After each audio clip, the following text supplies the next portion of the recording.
Bank കൊള്ളക്കാരൻ പിടിയിൽ. മോഷണം നടത്തിയത് ഭാര്യയുടെ പണം തിരിച്ചു നൽകാൻ. ചാലക്കുടി പോട്ടയിലെ ബാങ്ക് കൊള്ളക്കാരൻ പോലീസിന്റെ പിടിയിൽ. ചാലക്കുടി സ്വദേശി റിജോ ആന്റണിയാണ് പിടിയിലായത്.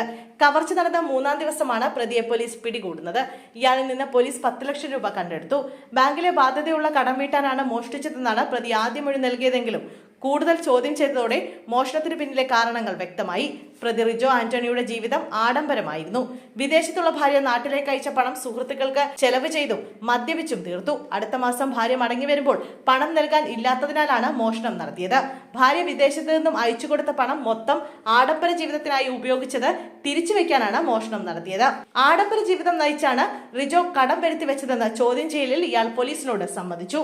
വിദേശത്ത് ജോലി ചെയ്യുന്ന ഭാര്യ ഇയാൾക്കും കുട്ടികൾക്കും വേണ്ടിയാണ് പണം അയച്ചു നൽകിയിരുന്നത്. ഭർത്താവിന്റെ അക്കൗണ്ടിലേക്കാണ് പണം അയച്ചു നൽകിയിരുന്നത്. ഈ പണമാണ് ആഡംബരത്തിനായി ഉപയോഗിച്ചത്. 5 സ്റ്റാർ ബാറുകളിലെത്തി മദ്യപിച്ചും സുഹൃത്തുക്കൾക്ക് പ്രത്യേക പാർട്ടി നൽകിയുമാണ് പണം ചിലവഴിച്ചത്.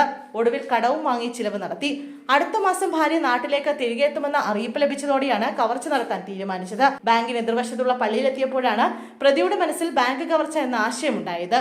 തുടർന്ന് ബാങ്കിനെ നിരീക്ഷിക്കുകയും ബാങ്കിലെ സാഹചര്യങ്ങൾ മനസ്സിലാക്കുകയും ചെയ്യുകയായിരുന്നു. ബാങ്കിനകത്ത് കയറി സാഹചര്യങ്ങൾ മനസ്സിലാക്കിയ ശേഷം കൃത്യമായി പ്ലാൻ ചെയ്ത് കവർച്ച നടത്തുകയായിരുന്നു. കൂടുതൽ പണം എടുക്കാൻ ശ്രമിച്ചെങ്കിലും പെട്ടെന്ന് രക്ഷപ്പെടാനായി കയ്യിൽ കിട്ടിയ പണവുമായി സ്ഥലം വിടുകയായിരുന്നുവെന്ന് പ്രതി പറയുന്നു. 3 മിനിറ്റ് കൊണ്ടാണ് ബാങ്കിൽ കവർച്ച നടത്തി പ്രതി പുറത്തിറങ്ങിയത്. പോലീസ് ചോദ്യം ചെയ്യൽ തുടരുകയാണ്. ഇതോടെ കൂടുതൽ വിവരങ്ങൾ പുറത്തുവരും.